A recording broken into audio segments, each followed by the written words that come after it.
Good evening बच्चों। जैसा कि आप लोग जानते हैं कि मैं क्लास 10th का ज्योग्राफी का जो चैप्टर नंबर 1 है रिसोर्सेज एंड डेवलपमेंट, इसका एमसीक्यू करवा रहा हूँ। और इससे पहले हम लोग जो है 2 वीडियोस को ऑलरेडी अपलोड कर चुके हैं। तो जिन बच्चों ने वो वीडियोस नहीं देखा है वो प्लीज चैनल पे जाकर उन दोनों वीडियोस को देखें। और जिस तरीके से उन 2 वीडियोस में आपने प्यार दिखाया है उसी तरीके से इस वीडियोस को भी आप लोग उतना ही प्यार देने का कोशिश करें, है ना। So without wasting our time let's start the session.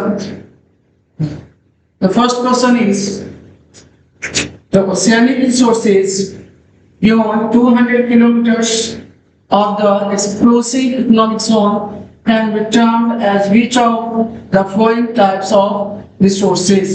देखिए क्वेश्चन क्या बोल रहा है वो सही से पढ़े आप लोग, ध्यान से पढ़िए। बोला जा रहा है कि the oceanic resources beyond 200 kilometres of exclusive economic zone can be termed as which of the following types of resources? देखिए जो ओशंस है, जो ओशंस में जहाँ आपका रिसोर्सेज पाया जाता है जैसे फिश हो गया या वाइल्स जो होते हैं या उससे आता है ना, उस वे से। तो बोला जाए कि जो ओशनिक रिसोर्सेज पाया जाता है कहाँ, कितना 200 किलोमीटर, इतना आपका 200 किलोमीटर तक, ध्यान दीजिएगा 200 किलोमीटर तक। तो जो रिसोर्सेज हमारा जो कोस्टल एरियाज है जैसे तमिलनाडु हो गया, गुजरात हो गया, है ना। तो क्या है कि जैसे कोस्टल एरिया से जो हमारा डिस्टेंस होना चाहिए जब 200 जो है किलोमीटर तक होगा वो रिसोर्सेज किसके अंतर्गत आएगा। और अगर 200 किलोमीटर से बियॉन्ड जाएगा तब वो रिसोर्सेज किसके अंतर्गत आएगा, वो कौन सा रिसोर्स के अंतर्गत जाएगा। तो देखिए अगर 200 किलोमीटर तक वो है डिस्टेंस तब जो है वो आपका नेशनल रिसोर्सेज के अंतर्गत जाएगा। लेकिन एक वर्ड यहाँ पे आप दिया हुआ है वो आप मार्क करें क्या, बियॉन्ड, है ना। ये आपका बियॉन्ड एक वर्ड है, बियॉन्ड मतलब कि जो ओशियनिक रिसोर्सेज जो 200 किलोमीटर से 200 किलोमीटर के रेंज के बाहर है, जो 200 किलोमीटर से ज्यादा है, वैसे रिसोर्सेज को इसके अंतर्गत रखा जाएगा। तो वो आएगा आपका इंटरनेशनल रिसोर्सेज के अंतर्गत, है ना। समझ में आया। मतलब अगर 200 किलोमीटर तक जो रिसोर्सेज है, जैसे ये कोस्टल एरिया है, गुजरात मान लीजिए, गुजरात है। अब गुजरात से जो डिस्टेंस है अगर 200 किलोमीटर तक है तो वो रिसोर्सेज कैसा रिसोर्सेज कहलाएगा, वो कहलाएगा आपका नेशनल रिसोर्सेज। क्या कहलाएगा, नेशनल रिसोर्सेज। लेकिन अगर 200 किलोमीटर से अधिक हो गया, बियॉन्ड आपका वर्ड दिया हुआ है ना, आपका बियॉन्ड एक वर्ड दिया हुआ है। तो बियॉन्ड का मतलब होता है 200 किलोमीटर से अधिक, बियॉन्ड का मतलब है अधिक। तो 200 किलोमीटर से अधिक जो और रिसोर्स ओशियनिक रिसोर्सेज पाया जाएगा वो जाएगा आपका किसके अंतर्गत, option number D international resources के अंतर्गत। आपका नेक्स्ट क्वेश्चन है from which 5-year plan has India made concerted efforts for achieving the goals of resource planning. देखिए बोला किस पंचवर्षीय योजना के तहत, इस पंचवर्षीय योजना के तहत जो है रिसोर्स प्लानिंग का जो गोल्स रखा गया था, किस पंचवर्षीय योजना के तहत रिसोर्स प्लानिंग का जो गोल्स रखा गया था उसको अचीव करने का प्रयास किया गया था, एम रखा गया था। वो कौन सा आपका पंचवर्षीय योजना था, वो कौन सा आपका 5-year प्लान था। तो वो था आपका फर्स्ट 5-year प्लान। मतलब फर्स्ट 5-year प्लान में जो रिसोर्स प्लानिंग का जो गोल्स रखे गए थे उसको कंप्लीट करने का जो है एम रखा गया था कि हम लोग रिसोर्स प्लानिंग का जो गोल है उसको हम पहली पंचवर्षीय योजना के तहत हम लोग क्या कर लेंगे, अचीव कर लेंगे। The next question is on the basis of ownership plantation can be better considered at which of the following types of resources। देखिए ओनरशिप के हिसाब से तो पहले समझिए कि ओनरशिप के हिसाब से रिसोर्सेज को कितने भागों में बांटा गया है। ओनरशिप के हिसाब से जो है आपका ये जो वर्ड दिया हुआ है ना, ये जो वर्ड दिया हुआ है आपका, देखिएगा ये जो वर्ड है ओनरशिप, तो ओनरशिप के हिसाब से रिसोर्सेज को 4 भागों में बांट दिया गया है। कितने भागों में? 4 भागों में। पहला आपका इंडिविजुअल रिसोर्सेज, दूसरा आपका कम्युनिटी ओन रिसोर्सेज, तीसरा आपका नेशनल रिसोर्सेज और चौथा है आपका इंटरनेशनल रिसोर्सेज। अब देखिएगा क्या है कि ओनरशिप के हिसाब से फिर रिसोर्सेज को 4 भागों में बांट दिया, लेकिन आपका क्वेश्चन क्या बोल रहा है? क्वेश्चन आपका बोल रहा है प्लांटेशन। आपका क्वेश्चन क्या बोल रहा है? प्लांटेशन पूछ रहा है। तो प्लांटेशन को जो है इन चारों रिसोर्सेज में से किस में डाला गया है, किस में रखा गया है? तो प्लांटेशन जो है, प्लांटेशन आपका एग्रीकल्चर हो गया, साथ में आपका लैंड हो गया। इन सब टॉपिक्स को किसके अंतर्गत रखा गया है? इसको जो है आपका इंडिविजुअल रिसोर्सेज के अंतर्गत रखा गया है। तो ध्यान रखिएगा प्लांटेशंस आपका एग्रीकल्चर और साथ में क्या लैंड जो है आपका, इसको जो है आपको इंडिविजुअल रिसोर्सेज में रखा गया है। ध्यान रखने वाली बात है कि एग्रीकल्चर हो गया, लैंड हो गया, इसको जो है इंडिविजुअल रिसोर्सेज के अंतर्गत रखा गया है। समझ में आया आप लोग को, है ना? चलिए नेक्स्ट क्वेश्चन की तरफ मूव करते हैं। नेक्स्ट क्वेश्चन है आपका laterite soil is very spoon for growing. Laterite soil में ऐसा कौन सा किस चीज का जो है कल्टीवेशन होता है? तो लेटराइट सॉइल में जो है आपका, आप जानते हैं टी, कॉफी और काजू नट के लिए जो है वो फेमस है। वहां पे इस चीज का जो है प्रोडक्शन जो है, कल्टीवेशन जो है सबसे ज्यादा होता है लेटराइट सॉइल पे। ध्यान रखिएगा लेटराइट सॉइल पे आपका T, coffee and kaju nut. Rice, wheat and mustard ये सब जो है आपका अलुवियल सॉइल पे पाया जाता है। ध्यान रखिएगा अलुवियल सॉइल में ज्यादातर होता है अलुवियल सॉइल। और अलुवियल सॉइल जो है कहाँ पाया जाता है? गैंगेटिक प्लेन में पाया जाता है। कहाँ? गैंगेटिक प्लेन में, गैंगेटिक प्लेन्स में। गैंगेटिक प्लेन्स कहने का मतलब क्या हुआ? गैंगेटिक प्लेन्स कहने का मतलब हो गया आपका कि जहां से गंगा होकर गुजरती है। क्लास 9 में आप लोगों ने पढ़ा होगा ड्रेनेज सिस्टम, तो आप उस चैप्टर में ध्यान से देखे होंगे। ठीक, गंगा जो है कहां से निकलती है? गंगोत्री से निकलती है और कहां जाकर मिलती है? फिर वो बे ऑफ बंगाल में जाकर मिल जाती है ना? और गंगा की बहुत सारी ट्रिब्यूटरीज हैं। ट्रिब्यूटरीज मतलब आप लोग पढ़े होंगे, है ना? सहायक नदियां, छोटी छोटी सहायक नदियां हैं, है ना? तो आपका यहाँ पे लेटराइट सॉइल से था क्वेश्चन। तो लेटराइट सॉइल में किस चीज का जो है कल्टीवेशन किया जाता है? आपका प्रोडक्शन होता है लेटराइट सॉइल पे, वो हो गया T, coffee and kaju nut. Option number B. चलिए नेक्स्ट क्वेश्चन की तरफ हम लोग मूव करते हैं, है ना? हाँ, flowing along the contour lines to decelerate the flow of water down the slopes is called। अब देखिए हिली रीजन्स में क्या होता है? वाटर के करंट को क्या किया जाता है? स्लो डाउन करने के लिए। वाटर के करंट को क्या करने के लिए? स्लो डाउन करने के लिए, धीमा करने के लिए, है ना? उसको जो है जोताई की जाती है, प्लॉइंग किया जाता है। Ups and downs, ups and downs जो है क्या कहता है? प्लॉ किया जाता है, मतलब जोता जाता है। अब उसको जो है बोला जाता है, उस स्लोप्स को जो है उसको जो है क्या बोला जाएगा? तो आपका देखिए इस क्वेश्चन में ही आपका आंसर छुपा है। इस क्वेश्चन में आपका आंसर छुपा है क्या? प्लॉइंग अलोंग द कंटूर, है ना? Ploughing along the contour. तो इससे आपका ऑप्शन कहीं एक मिलता जुलता है क्या? देखिए कहीं इस क्वेश्चन का ऑप्शन जो है आपका मिलता जुलता है? कोई ऑप्शन है ऐसा? बिल्कुल है, option number C, control ploughing. चलिए नेक्स्ट क्वेश्चन की तरफ हम लोग बढ़ते हैं। What is necessary for sustainable या sustained quality of life and global peace? देखिए जीवन की गुणवत्ता, है ना? जीवन की गुणवत्ता मतलब लाइफ को सस्टेन्ड बनाने के लिए, अच्छा बनाने के लिए, उसको क्वालिटी को इंप्रूव करने के लिए, साथ में वैश्विक स्तर पर क्या होना चाहिए? शांति के लिए, है ना? वर्ल्ड लेवल पे क्या चाहिए? पीस के लिए क्या जरूरी है ना? क्वेश्चन सबसे ज्यादा पूछ रहा है कि जीवन की क्वालिटी को मेंटेन करने के लिए, सस्टेन करने के लिए, साथ में ग्लोबल पीस को मेंटेन करने के लिए, सस्टेन करने के लिए, मतलब ताकि पूरे देश में क्या हो, शांति हो, पूरे विश्व में क्या हो, शांति हो। इसके लिए क्या जरूरी है? ऑप्शन आपका दिया हुआ है। Option number A, stopping use of resources. Option number B, saving resources for future. Option number C, exploitation of resources. And option number D, equitable distribution of resources. इनमें से बताइए कि कौन सा ऑप्शन हो सकता है? मतलब लाइफ की क्वालिटी को मेंटेन करने के लिए, सस्टेन करने के लिए, साथ में ग्लोबल लेवल पे पीस रखने के लिए, शांति बनाए रखने के लिए क्या जरूरी है? क्या हम लोगों को रिसोर्सेज का यूज जो है उसको बंद कर देना चाहिए? रिसोर्स का जो यूज कर रहे हैं उसको रोक देना चाहिए?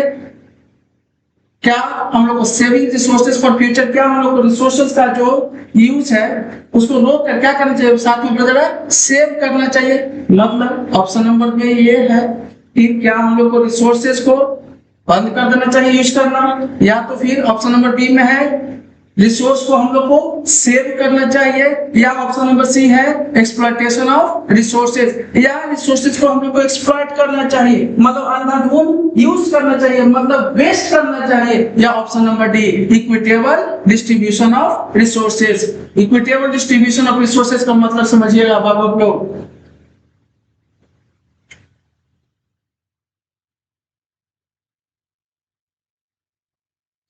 इक्विटेबल रिसोर्सेज का मतलब समझिएगा, मतलब इक्विटेबल डिस्ट्रीब्यूशन ऑफ रिसोर्सेज, मतलब रिसोर्सेज को जो है ना इक्वल डिस्ट्रीब्यूशन होना चाहिए, रिसोर्सेज का इक्वल डिस्ट्रीब्यूशन होना चाहिए। मतलब हर देश में जो रिसोर्सेज होगा वो बराबर होना चाहिए। अगर ऐसा रहेगा तभी जो है हर कंट्री का जो जितने भी सिविलियंस है या लोग हैं वो क्या होगा, उनके लाइफ सस्टेन रहेगा, साथ में ग्लोबल लेवल पे क्या होगा, पीस होगा। तो ऑप्शन नंबर क्या जाएगा आपका?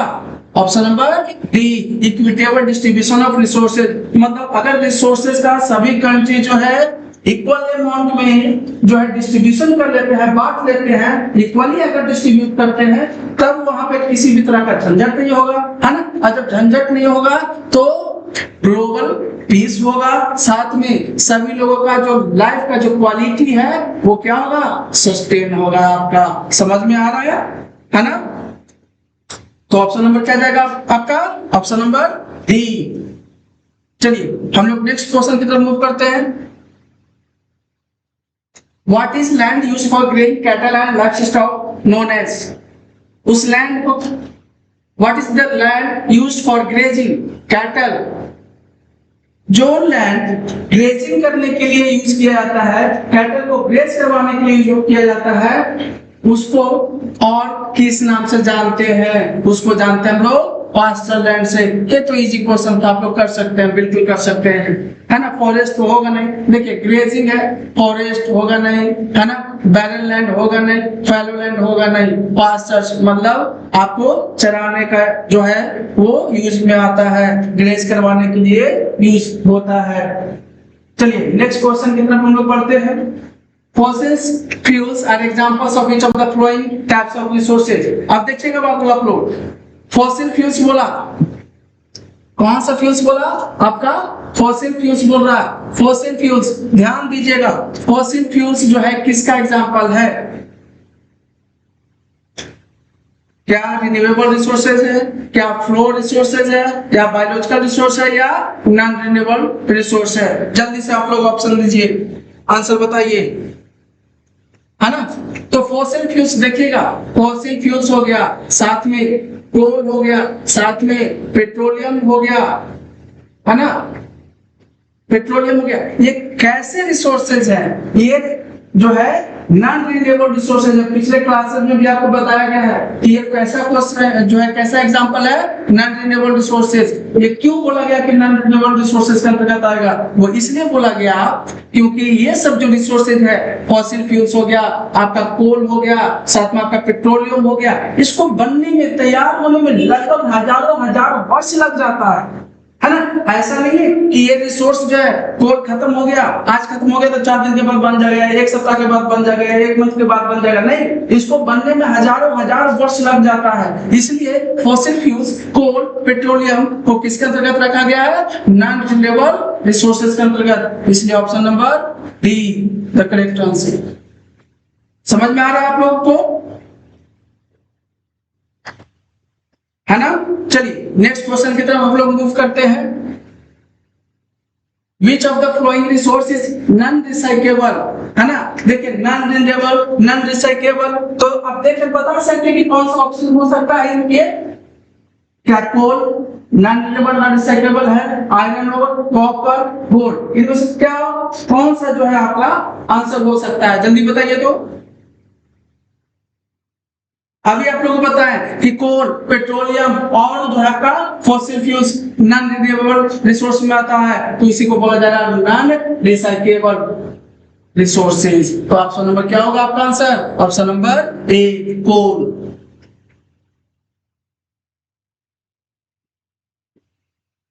समझ में आ रहा है आप लोगों को? चलिए नेक्स्ट क्वेश्चन की तरफ हम लोग मूव करते हैं। Which are the main factors that determine creation of resource, resource का बनने में कौन सा वो फैक्टर्स जो है अपनी भूमिका निभाता है? कौन कौन सा फैक्टर्स होता है रिसोर्सेज का क्रिएशन में, बनने में, तैयार होने में, है ना। तो आप लोग का जो ज्योग्राफी है, तो ज्योग्राफी का चैप्टर नंबर 1 है, उसका फर्स्ट पेज में एक ट्रायंगुलर फिगर दिया हुआ होगा, है ना। उसमें लिखा हुआ होगा नेचर, है ना, ह्यूमन बीइंग्स एंड टेक्नोलॉजी। इन तीनों चीजों का जो है, ये 3 ऐसे फैक्टर्स हैं जो डिटरमाइन करते हैं किसमें? क्रिएशन ऑफ रिसोर्स में, मतलब रिसोर्स के बनने में या तैयार होने में ये सब मदद करते हैं। Nature, human beings and technology. Nature से क्या करेगा? ह्यूमन बीइंग्स वो रिसोर्स लेगा और वो जो है टेक्नोलॉजी के माध्यम से वो दूसरे रिसोर्सेज में क्या कर सकता है? वो कन्वर्ट कर सकता है। तो ऑप्शन नंबर क्या होगा? Option number C. समझ में आप लोग को? चलिए क्वेश्चन नंबर, है ना, under which of the following types of resources can solar energy be categorised. Solar energy के बारे में बोला जा रहा है। पहले प्रीवियस जो है वीडियोस में ये सोलर एनर्जी की चर्चा कर दी गई है। आप लोग जल्दी से आंसर बताइए। आप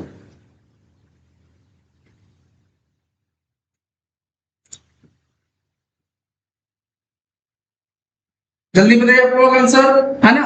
तो देखिए सोलर एनर्जी को क्या किया गया है? सोलर एनर्जी को और रखा गया है फ्लो रिसोर्सेज में। आप लोग जानते हैं, पहले वाले वीडियोस में बताया है, फ्लो रिसोर्स को ही क्या बोला जाता है? रिन्यूएबल रिसोर्स बोला जाता है ना। और साथ में इसको और किस कैटेगरी में रखा गया है? रिप्लेनिश भी लिख देता है कहीं कहीं, है ना। रिप्लेनिशेबल रिसोर्स के अंतर्गत भी रखा जाता है। तो ये 3 नाम में से कोई भी आपका नाम दिया जा सकता है। तो सोलर एनर्जी को किस कैटेगरी में रखा है? फ्लो रिसोर्स, नहीं तो रिन्यूएबल रिसोर्स, और नहीं तो क्या आपका रिप्लेनिशेबल रिसोर्स के अंतर्गत रखा जाता है। चलिए नेक्स्ट क्वेश्चन की तरफ हम लोग मूव करते हैं। विच of the following is a human made resource. बताइए ह्यूमन मेड रिसोर्स कौन सा है?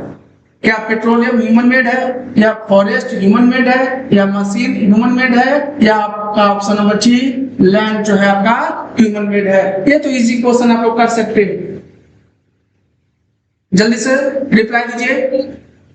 चलिए देखिए ह्यूमन मेड रिसोर्स के बारे में बोला, तो ह्यूमन मेड, है ना, एक सीधा साधा सिंपल सा एक क्वेश्चन था आपका, जो ऑप्शन नंबर क्या होगा? सी, मशीन। मशीन को ह्यूमंस ने बनाया है। अभी बताएं कि पेट्रोलियम को, है ना, पेट्रोलियम फॉसिल फ्यूल्स, इसको बनने में हजारों हजार वर्ष लग जाता है ना। आपका लैंड हम लोगों ने नहीं बनाया, नेचर गिफ्ट है ना। फॉरेस्ट नेचर गिफ्ट है। तो एक मात्र जो है आपका ऑप्शन क्या है? मशीन है, जो किसके तरफ बनाया गया? ह्यूमंस की तरफ बनाया गया। चलिए नेक्स्ट क्वेश्चन की तरफ मूव करते हैं। देखिए what was the main contribution of the Brundtland commission report 1987। बोला जा रहा है क्या? ब्रंटलैंड आयोग रिपोर्ट 1987 में, है ना, किस बात पे जोर दिया गया था, किस बात की चर्चा थी? ब्रंटलैंड आयोग रिपोर्ट में जो है आपका सस्टेनेबल डेवलपमेंट पे बात की गई थी। किस पे बात की गई थी? Sustainable development. आप लोग जानते हैं कि सस्टेनेबल डेवलपमेंट क्या होता है? मतलब वैसा डेवलपमेंट जिसका जो है यूज, वैसे रिसोर्सेज जिसका यूज कर पा रहे हैं लोग, कर रहे हैं, लेकिन यह ध्यान में रखते हुए करना है उस रिसोर्सेज का यूज, ताकि जो है फ्यूचर जनरेशंस को भी वो फुलफिल हो सके। तो इसको सस्टेनेबल डेवलपमेंट के अंतर्गत रखा गया। तो ब्रंटलैंड जो है आपका कमीशन रिपोर्ट में, ब्रंटलैंड आयोग रिपोर्ट में जो है आपका सस्टेनेबल डेवलपमेंट पर चर्चा की गई थी। ये आपका बहुत इंपॉर्टेंट क्वेश्चन है ना?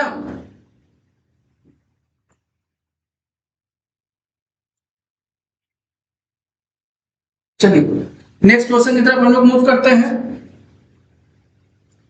Which of the following is the root cause for resource depletion at global level according Gandhi ji? अब देखिए बोला जा रहा है कि गांधी जी के अनुसार, ये क्वेश्चन हम लोगों ने पिछले वीडियोस में किया था, लेकिन पिछले वीडियोस में क्या था कि एक स्टेटमेंट दिया हुआ था, उस स्टेटमेंट को बताना था कि वो स्टेटमेंट किसके द्वारा दिया गया, लेकिन इस क्वेश्चन को क्या कर दिया है? पलट दिया है ना?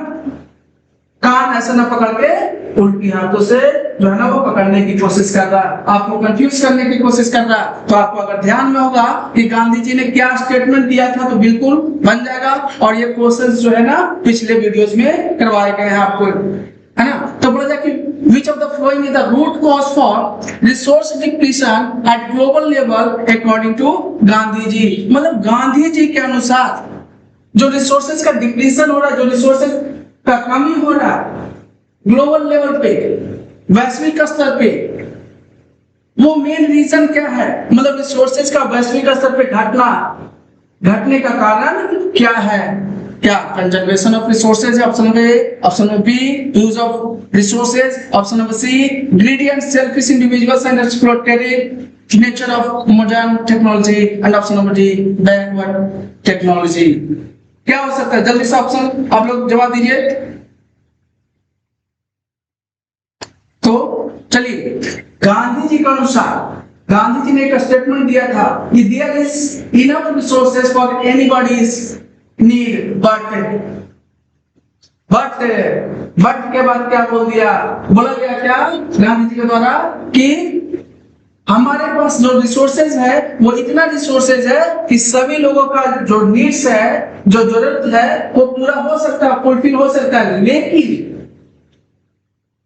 किसी लालची व्यक्ति का जो है वो रिसोर्सेज फुलफिल नहीं कर सकता। वो लालची व्यक्ति का जो है नीड्स कभी फुलफिल नहीं कर सकता है। तो इनमें से कौन सा ऑप्शन है ऐसा? तो यहाँ पे देखिए ग्रीडी लिखा हुआ है, लालची व्यक्ति से स्टार्ट कर दिया है। Greedy and selfish individuals, greedy and selfish individuals,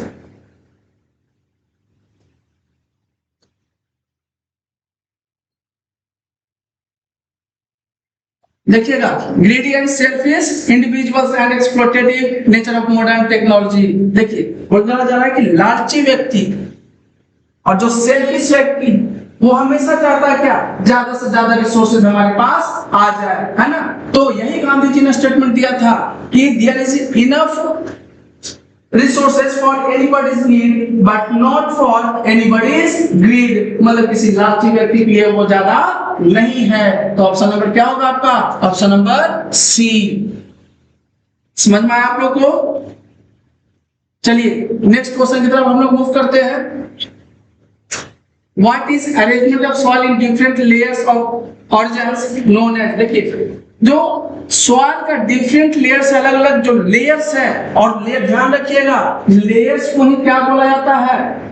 layers को ही बोला जाता है क्या? ऑरिजिन्स। आपका लेयर्स को क्या बोला जाता है? ऑरिजिन्स बोला जाता है। तो ध्यान रखिएगा वो बोला जा रहा है कि डिफरेंट लेयर्स ऑफ सॉइल के अरेंजमेंट को किस नाम से जानते हैं या किस नाम से जाना जाता है? जो सॉइल्स का डिफरेंट लेयर्स है उसके अरेंजमेंट को क्या बोलते हैं? ये शायद पिछले वीडियोस में भी करवाया गया आपका। क्या है? Option number C soil profile. Soil erosion तो आप लोग जानते हैं मिट्टी का कटाव। सॉइल कंपोजिशन वो किस चीजों से मिलकर बना है? साथ में सॉइल टेक्सचर, है ना? टेक्सचर मतलब एसिडिक है, बेसिक है, उसका कलर क्या है ना? तो आपका उस लेस या हॉर्जन्स को, उस अरेंजमेंट को क्या बोला जाएगा? उस अरेंजमेंट को बोला जाएगा सॉइल प्रोफाइल। समझ में आप लोग को? चलिए नेक्स्ट क्वेश्चन की तरफ हम लोग मूव करते हैं। Which of the following regions in India possess rich reserve of minerals and fossil fuels? अब यहीं से क्लियर हो गया कि फॉसिल फ्यूल्स और मिनरल्स जो है ना किस रीजन में, किस क्षेत्र में पाया जाता है।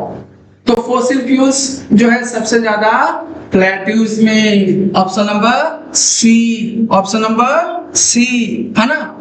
मिनरल्स और फॉसिल फ्यूल सबसे ज्यादा कहां पाया जाता है? तो वो पाया जाता है प्लेट्यूज में, ऑप्शन नंबर सी। चलिए नेक्स्ट क्वेश्चन की तरफ हम लोग मूव करते हैं।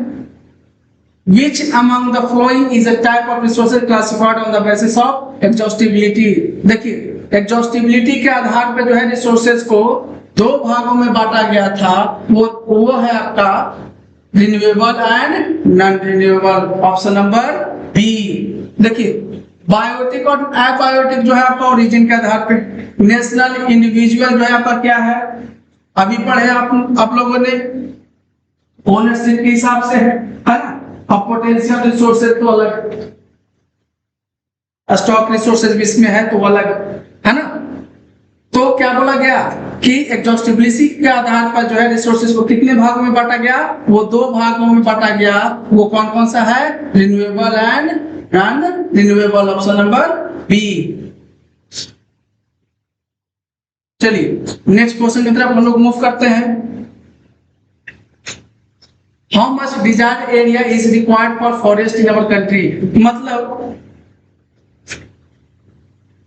इस भू स्तर पे, भूभाग पे कितने परसेंट भूभाग पे जो है आपका जंगल होना चाहिए? हमारे कंट्री में कितने भूभाग परसेंटेज पे जो है, परसेंटेज पे जो है आपका फॉरेस्ट होना चाहिए? इस अर्थ पे जो है कितना जो है हमारे कंट्री में फॉरेस्ट होना चाहिए? आप ये क्वेश्चन शायद पहले भी करवा दिया गया है, वो है आपका 33%, option number D.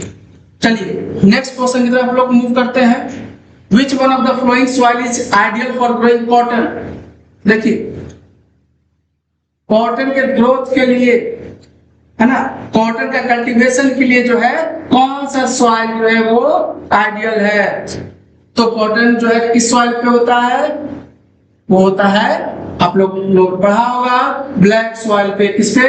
Black soil पे। और ध्यान दीजिएगा यहाँ पे किसी भी ऑप्शंस में जो है आपका ब्लैक सॉइल नहीं दिया गया है, किसी भी ऑप्शंस में आपका ब्लैक सॉइल नहीं दिया गया है। बच्चों ध्यान दीजिएगा है ना।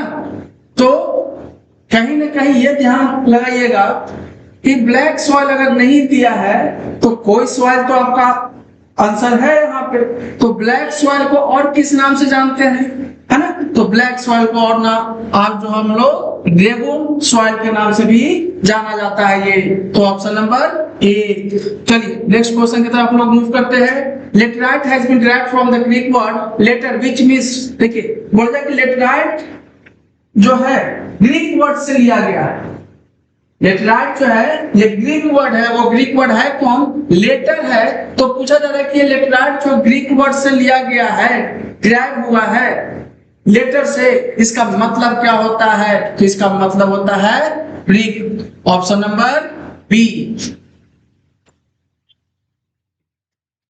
चलिए नेक्स्ट क्वेश्चन की तरफ हम लोग मूव करते हैं। In which of the following states is overgrazing responsible for land degradation?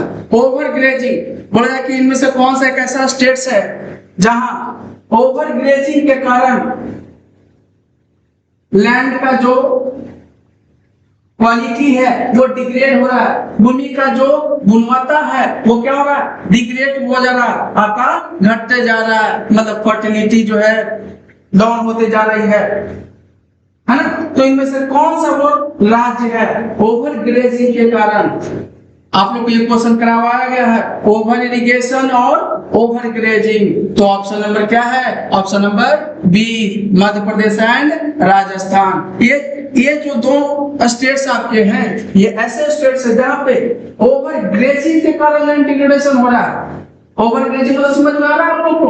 अगर नहीं समझ में आ रहा तो समझा देता हूँ। ओवर ग्रेजिंग करने का मतलब क्या है कि गांव देहात या रिमोट एरियाज में लोग क्या करते हैं कि अपने कैटल को फील्ड्स में जो है ग्रेस करवाने के लिए लेकर जाते हैं, और उस रीजन्स में क्या है कि ग्रास का जो अमाउंट है या जो हाइट है वो ना के बराबर है, मतलब घास नहीं है वहां पे, फिर भी जो है लोग वहां पे क्या करके जा रहे हैं, वहां पे अपने कैटल्स को ग्रेस करवाने के लिए लेकर जा रहे हैं। तो इन्वेस्ट क्या करेंगे, है ना, उन लोग को तो भूख लगी है भाई, पेट तो भरना चाहिए जैसे हम लोग का भरना चाहिए। तो क्या करते हैं, वो जबरदस्ती जो है ग्रास को क्या करेंगे, वो ग्रास को अपरूट करने की कोशिश करेंगे, और जब अपरूट मतलब कबाड़ने की कोशिश करेंगे, नोचने की कोशिश करेंगे, और वो अपरूट करते हुए क्या होता है कि उस ग्रास के साथ साथ उस रूट्स के साथ साथ सॉइल भी आ जाता है ना। तो इसीलिए बोला गया है कि ये दो स्टेट्स ऐसे हैं जो ओवर ग्रेजिंग के कारण जहां पे क्या हो रहा है, आपका लैंड डिग्रेडेशन हो रहा है। चलिए नेक्स्ट क्वेश्चन की तरफ हम लोग बढ़ते हैं। The mountains share in the total land area, बोला कि टोटल लैंड एरिया में माउंटेन्स कितना परसेंट है, टोटल लैंड एरियाज में जो है आपका माउंटेन्स कितना परसेंट है, ऑप्शन नंबर ए 30%। चलिए नेक्स्ट क्वेश्चन की तरफ हम लोग मूव करते हैं।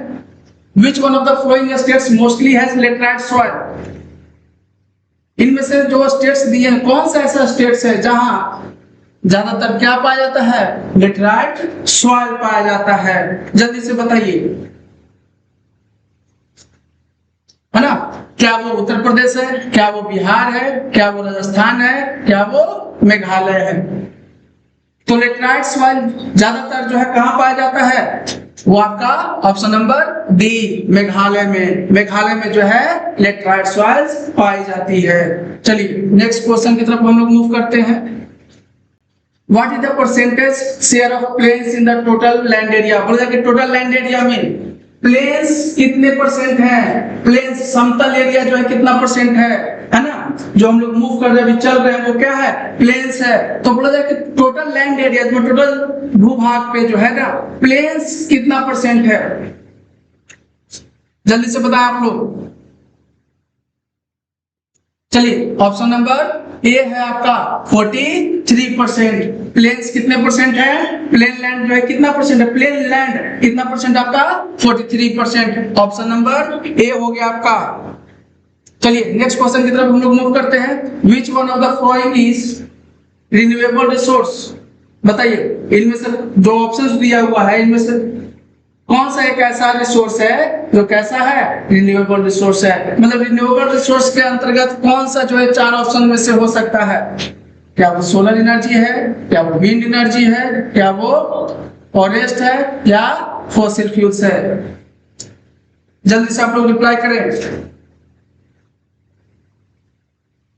अच्छा ऑप्शन में क्या, क्वेश्चन में दिया क्या, नॉट रिन्यूएबल रिसोर्स, जो रिन्यूएबल रिसोर्स नहीं है, क्वेश्चन में आपका दिया हुआ not renewable resource.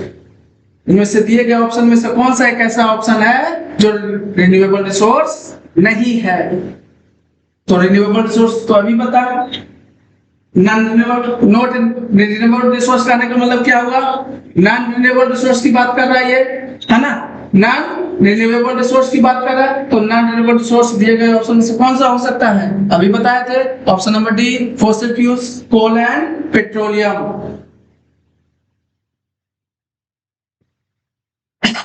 So question number 104 में चलते हैं। Which one of the following is the main cause of land degradation in Punjab, है ना, पंजाब में जो है लैंड डिग्रेडेशन किस कारण से हो रहा है, मेन कॉज क्या है, भूमि जो है खराब क्यों हो रही है, सॉइल जो है खराब क्यों हो रहा है, कहां, पंजाब की बात कर रहा है। तो आप लोग को बताएं थे ओवर इरिगेशन और ओवर, बताए थे ना भाई आप लोग को, एक ओवर ग्रेजिंग और दूसरा है ओवर इरिगेशन। तो देखिए पंजाब की बात किया, आप सिर्फ पंजाब नहीं ध्यान रखिएगा, आप रखिएगा पंजाब, हरियाणा, साथ में वेस्टर्न उत्तर प्रदेश,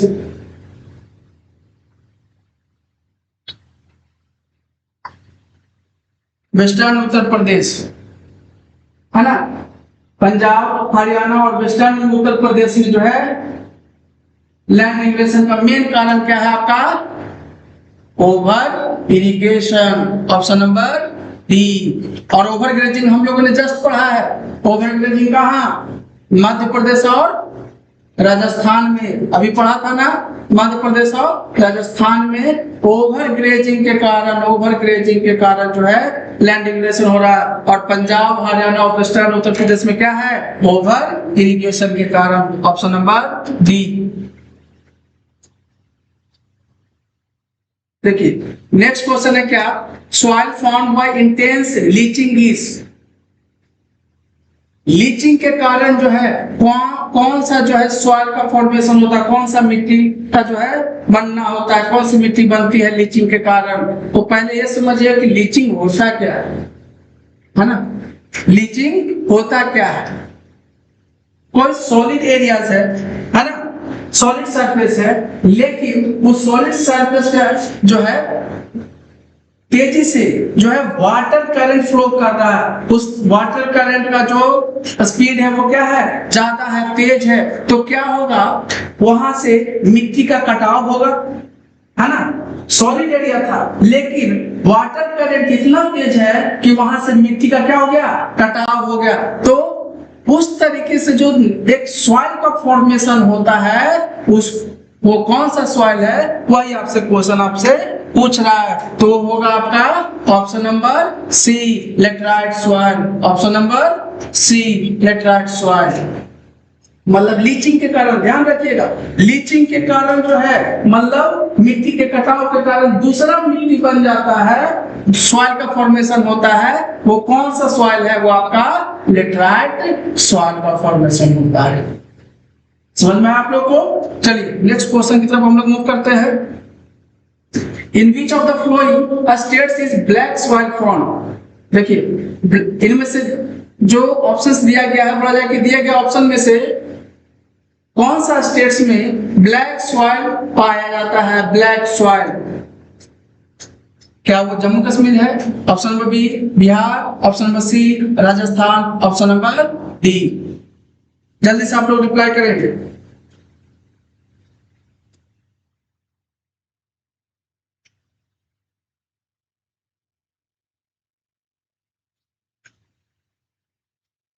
तो दिए गए ऑप्शन में जो है आपका ब्लैक सॉइल कहां पाया जाता है? वो आपका पाया जाता है झारखंड में, है ना। चलिए नेक्स्ट क्वेश्चन की तरफ हम लोग मूव करते हैं। Which one of the following crops is grown in the black soil? तो ब्लैक सॉइल पे किसकी खेती होती है? ब्लैक सॉइल पे किसकी खेती होती है वो आप बताइए। ब्लैक सॉइल पे जो है आप पढ़ चुके हैं, कौन सा? ऑप्शन नंबर सी, कॉटन की खेती होती है। तो बच्चों ये हमारा आज का लास्ट क्वेश्चन था।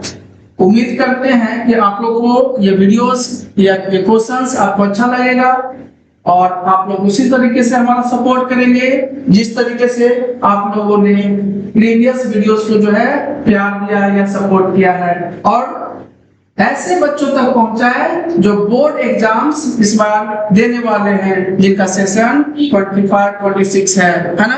तो आज के लिए इतना ही। Thank you.